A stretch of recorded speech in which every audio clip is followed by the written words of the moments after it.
So it's the morning after the Makerfield by-election, and I thought we would have a little debrief. I am exhausted, as you can imagine, if you didn't watch the live coverage. I was on air between 10 PM and about 3:30 in the morning with Dan Wootton as the results came in. I didn't get back home until 5 o'clock, so that's why I'm looking pretty dishevelled and I have raccoon bags under my eyes. Nevertheless, we have the full results. And as a summary, Labour outperformed expectations. Reform got basically the same vote share as they did in 2024, which casts a cloud of doubt over the inevitability that they will form a government. And depending on which way you look at it, Restore Britain either had a good result for a party that's 4 months old and had never run in a by-election before, or underperformed relative to the number of canvassers that were there and to the polls that many of my friends who run the party were expecting. Being candid, I thought that they would crack 10%, given the positive reception they had on the doorsteps. But as you'll see with my coverage of the by-election and interviews that I did across the platforms over the last few weeks, Rebecca Shepherd was a weak candidate, and it was a foolish move to have a total media blackout based on her weakness on camera, and to avoid various mainstream press outlets, particularly hostile ones, where Rupert himself thrives. I mean, that's what generated the I Don't Care clip, after all, arguing with Emily Maitlis when she called him a racist for being outspoken on the Pakistani grooming gangs. Anyway, the results were as follows. Labour got 24,937 votes. That's a 6,725 vote increase from 2024. That's 54.8% of the votes, nearly 55%. Completely dominant. And that destroys the narrative, of course, that Reform would have won were it not for a split on the right-wing vote caused by Restore, with the premise being that all of Restore's voters would have otherwise voted for Reform. We know that's not the case. And there's also a dent in Restore's narrative here, which they got from Great Yarmouth, that they have the capacity to turn out large numbers of non-voters in many constituencies. Now, I would caution against Makerfield being a bellwether for all results across the country, because the lesson to learn from Makerfield is that tribal loyalties to the Labour Party, my mum voted Labour, my nan voted Labour, I'll vote Labour, that sort of treating politics like an inheritance or a football team, that is stronger, more intractable than many people thought. Many people thought that the Labour Party is a poison brand because the blame for all of the problems we're living through at the moment is laid squarely at Keir Starmer's feet. But instead, what ended up happening is plenty of people either liked Andy Burnham, because he is a local politician, has been for the last 9 years, and as a mayor, you essentially show up to functions, shake hands, kiss babies, cut ribbons, and so don't suffer the consequences of your party's national political decisions. But also, people hated Starmer so much that they saw Andy Burnham as the way to get rid of him and replace him. And this is why I think Reform partly underperformed. This is something Richard Tice is admitting this morning on the interview rounds. Reform's message at the local elections was a vote Reform, get Starmer out. Okay, simple enough. But when the local election results didn't expel Starmer from the Labour Party because he wants to be Sarah Connor clinging to the fence in Terminator 2 as his party's nukes, then it was clear Reform wasn't the way to get rid of Starmer. Instead, a Labour challenger was the way to get rid of Starmer. Particularly the Labour challenger that, Keir Starmer was so afraid of that he blocked him from running in Gorton and Denton, much now to Andy Burnham's delight, because he wouldn't have won that one, but he handily won this one. So lots of people, apparently Reform voters, were telling Reform canvassers that they were voting Labour in order to get rid of Keir Starmer because they hated him so much. And the same would have gone for otherwise low propensity voters, because the overall vote share increased by about 6% from 2024. There would have been people that showed up just to punish Starmer. Not Labour, not even punishing Andy Burnham for his naked careerism, parachuting himself into Makerfield, presumably never to be seen in the constituency again once he becomes Prime Minister. But they wanted to use Burnham to punish Starmer, and so they showed up and cast their vote for Burnham. And so the enthusiasm was there, despite the terrible cartoons and the awful slogan, vote Andy for us. And it's in part because he was personable and sincere, and he actually ran a positive campaign. And this is one of the reasons that Reform underperformed. Reform's entire campaign was, Reform are the only people that can block Burnham. Okay, once again, if you want to get Starmer out, that means Reform won't get Starmer out, but Burnham will. So even if you're a Reform voter that wants to get rid of Starmer, you would vote Burnham. And if you don't have a sales pitch to the contrary, to what your opponents are promising, particularly when your opponent is promising Manchesterism, which is just unfunded state spending on infrastructure projects to basically prop up the economy with financial services and expanded tram networks. If you don't have a counter-narrative that's more persuasive, then you're not going to persuade people. Simple. And Reform, like in Gorton and Denton, ran a negative campaign. And Reform got 15,696 votes. That's up 2,893 from their 2024 election result, with the same candidate, Rob Kenyon, in the same constituency. They got 34.5% of the vote. And that is an increase of their percentage vote share by about 3%. Now, Sarah Pochin said on the night, because she was the Reform MP that was sent down to the count in order to give these interviews. After, honestly, poor Pochin, someone had advised her early in the day to do a direct-to-camera video on why England needs to win because otherwise women will be beaten up by their husbands for not scoring goals. Probably not the best message. I understand what she was going for, but it really didn't land that way, did it? It's sort of like, if you missed that penalty, Harry Kane, like, my wife's black eye is on you. Terrible. Not me. Don't clip that. Anyway, Sarah Pochin said at the count that if Reform come in a strong second, then that's a win for them. And a strong second would be presumably increasing their vote share by a substantial margin. But it wasn't that substantial when you consider that in 2024, Reform weren't even a national force. You had all the narratives about, if you vote for Reform, you'll split the vote and let Labour get in. And actually, they demolished the Conservatives in this seat at the time. The Conservatives only got 10.9% of the vote share. This time, the Conservatives got, I think, less than 2%, if I remember correctly. No, 2.2%. So I think they lost the deposit, didn't they? They only got 997 votes. They were down 3,382 votes on the whole. So, with the Conservatives as a non-entity, you would have thought that Reform would have picked up more voters. And I suppose this is why they're blaming Restore Britain, because Nigel Farage actually did a video after this, saying that his response to the Makerfield by-election result is that Restore Britain have no hope in hell, and so Restore voters need to come over and support Reform. Now, again, the problem is with a vote of confidence in Reform's personnel. The reason Restore exists is because Nigel Farage, Zia Youssef, Lee Anderson called the police on Rupert Lowe, decided to disparage certain members of their own base, kick out branch organisers, and then just do other disreputable things like renege on policy or act spitefully towards people online. And I've seen this actually since the election result. People have been trying to, I don't know, gotcha people in Restore, me included. If you would have seen my coverage from the last few weeks, I said Restore aren't going to win. If they came second, it would be seismic. We would have to readjust all of our political predictions, but that was a long shot, and they certainly didn't come second. So political predictions stay. Reform is still top of the polls, though inexplicably underperforming by elections. And I don't think they're doing what's necessary in order to either be ready for government or even win a majority at this point. They're scrabbling to catch up with the ground that they've already lost with the existence of Restore.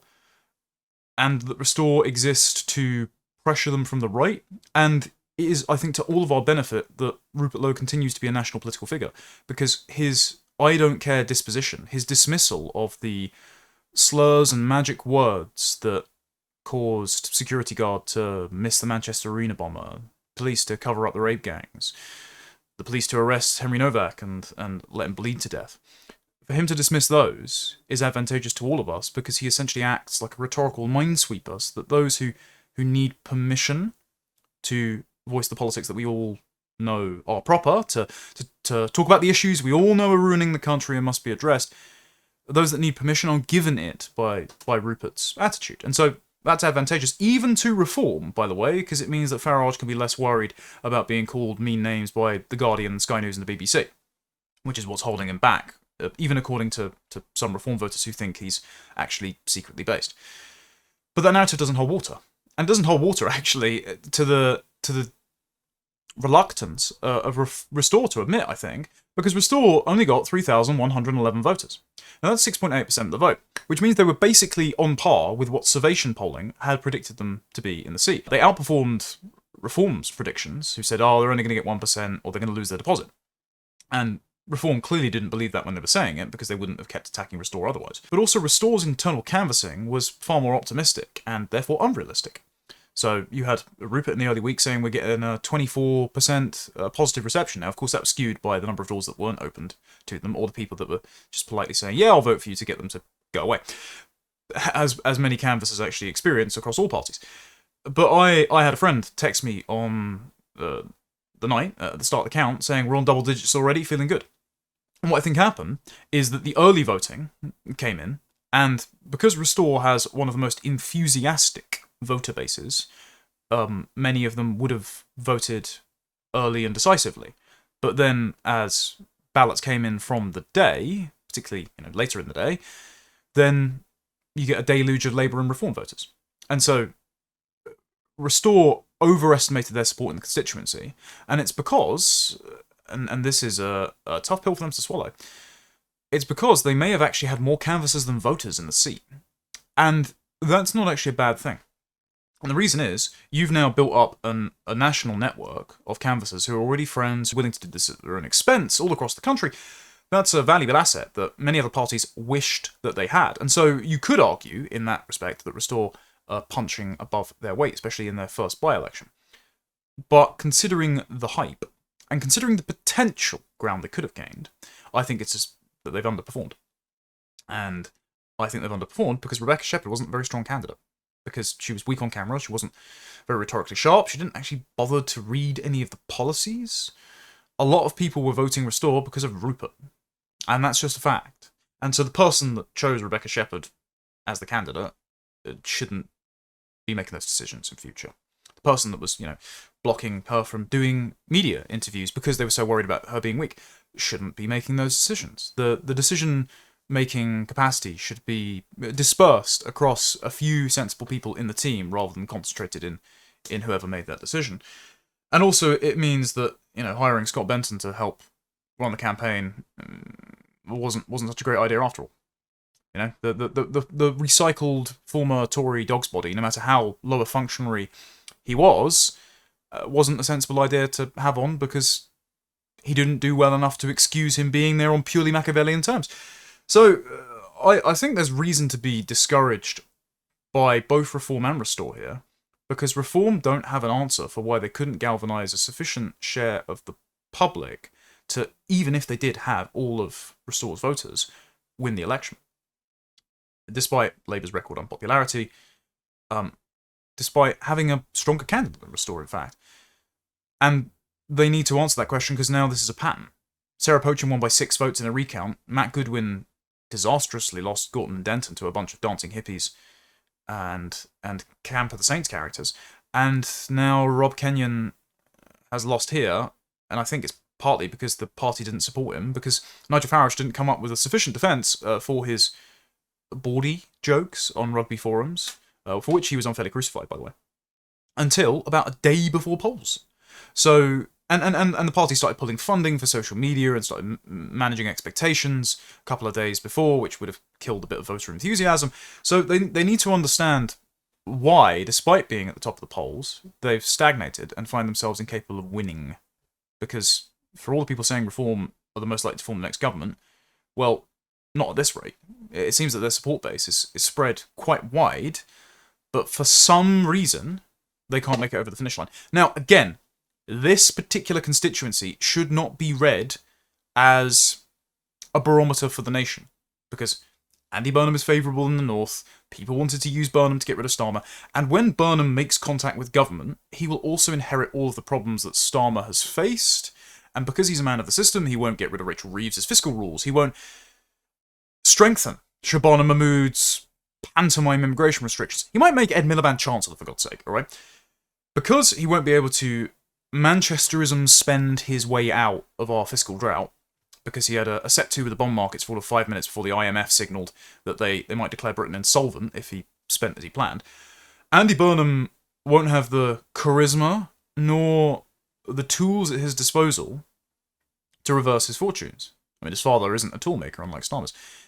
And so I'm no more pessimistic about the prospect of Labour winning than I was before the by-election, because I still think they'll implode upon impact. But the question is, what kind of right wins after? And this is what Restore Britain must now reckon with. What role does it play in determining which right wins.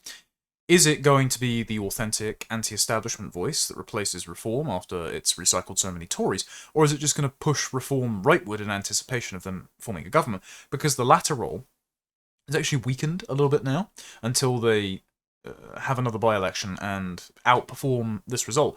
Because if they didn't actually split the vote, if they didn't get enough voters to deprive Reform of an election-winning majority, then Reform are going to get complacent and feel no pressure to strengthen their policy, much to the reluctance of Zia Youssef, who's basically been using Restore as an excuse to bulk out his policy portfolio on two-tier policing and immigration. And again, people would like to depict me as a hardcore partisan just because I've got friends in Restore. I'm not, I've got 2 kids on the way. I don't care who fixes these problems as long as they're fixed. My worry is that Reform are deficient in policy and character, despite me still having, quite a few friends in Reform, that they actually won't deliver on their promises. And what will force them to deliver is pressure from their right, which is Restore, but some of that pressure has been eased off by this underperformance. And it doesn't do anyone any good to try to hope about this being some sort of success, because it was possible, I think, for Restore to do better here if better choices had been made. And you only make better choices if the people making those decisions are inclined to make those decisions. So that's what sort of internal party conversations have got to be had over at Restore. Over at Reform, I don't know what they do with this, because, as has been pointed out by Luke Trill, they actually had the worst result on the night comparative to their other successes, because in the local election results, where they swept Wigan, that entire area, right, bar one independent seat, at the local election, they got 51% of the vote share. In the by-election, they got 35%, so they've lost 16% of their vote share. Restore Britain's gained 7% from nothing, it's only 7%. Nevertheless, Reform were the largest losers of vote share on the night. And they didn't grow their vote share from 2024 with the same candidate when they were a relatively unknown force. So, Reform have really got to interrogate what's going wrong. But the lessons from this by-election is that sort of normie gogglebox Britain, the kinds of people that engage more with Love Island and I'm a Celebrity than they do with politics, they still underestimate the sorry state that the country's in, and are still willing to give Labour another go on the tombola for some reason. We'll see if that's the case come 2029. I don't know if that's a widespread public sentiment. Another thing worthy of picking up on is that the Conservatives won one of the Scottish by-elections from the SNP, and Kemi's obviously going to be celebrating this as a sign that the Kemi bounce is finally happening, but I don't think that's the case. I think, actually, it's just that people are willing to put up with local Conservative candidates that aren't that offensive if they're running on things like, in Scotland, anti-net zero policy, despite having, the party having introduced net zero, a bit awkward, that one. And so, much like in Bexley and Bromley, there will be instances where Reform, if they continue on as they are, underperform relative to the Conservatives, and especially Conservatives who aren't tainted with the stink of being in Boris Johnson's cabinet, whereas Reform decided to promote those people into their cabinet, which was very unwise. And so now Reform have got to work out what they have to do to improve their standing, because they can't just blame it on Restore Britain. Ultimately, the Makerfield by-election leaves us no more certain about what the future for the British right is than when it started. I'm just thankful I can finally cover something else on the channel for a change, because, dear God, was I getting bored of that. A final point, to be conciliatory. I think it would be beneficial to everyone to be less dishonest and vitriolic.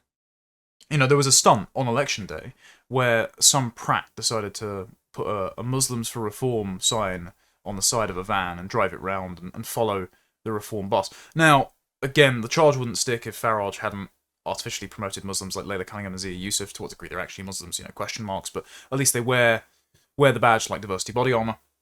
Or had told Winston Marshall, we can't alienate the whole of Islam because by 2050 we will lose. The charge wouldn't stick if they hadn't done that, sure. Nevertheless, it's still slop stunt politics, we just don't need to do it. It's why Rupert and Harrison and all that disavowed it. Jokes aside, like, it's kind of a dirty trick. the same goes for reform. There are plenty of reform surrogates, and again, people that I've been cordial with, who have just spread outright falsehoods, and you just don't need to sink to that level. I know you think there's a lot on the line, but if anything, it makes people less likely to trust you. You sort of play on yourselves by doing it, and I think you have more support to gain just by being authentic and honest. I think it would be beneficial for everyone involved to be a little bit less tribal, in that we should be forcing the parties to do what we want, rather than rooting for teams. Now, I know that's a tall ask, because most people don't think like me, or even the viewers on this channel. I mean, look at the number of people that voted for Andy Burnham. But it would be beneficial for all of us if we focused on carrot and stick for the issues that we want politicians to address and provide a credible and comprehensive policy prospectus on, because then no matter who wins, we get what we want. And the ugly side of this by-election was seeing people who, in other times, would have called one another friends, decide to tear 10 chunks out of each other, when, if anything, I don't think your loyalty is going to be rewarded. I think you shouldn't let your personal friendships be used as cannon fodder in the Machiavellian parlor games of permanent Westminster creatures.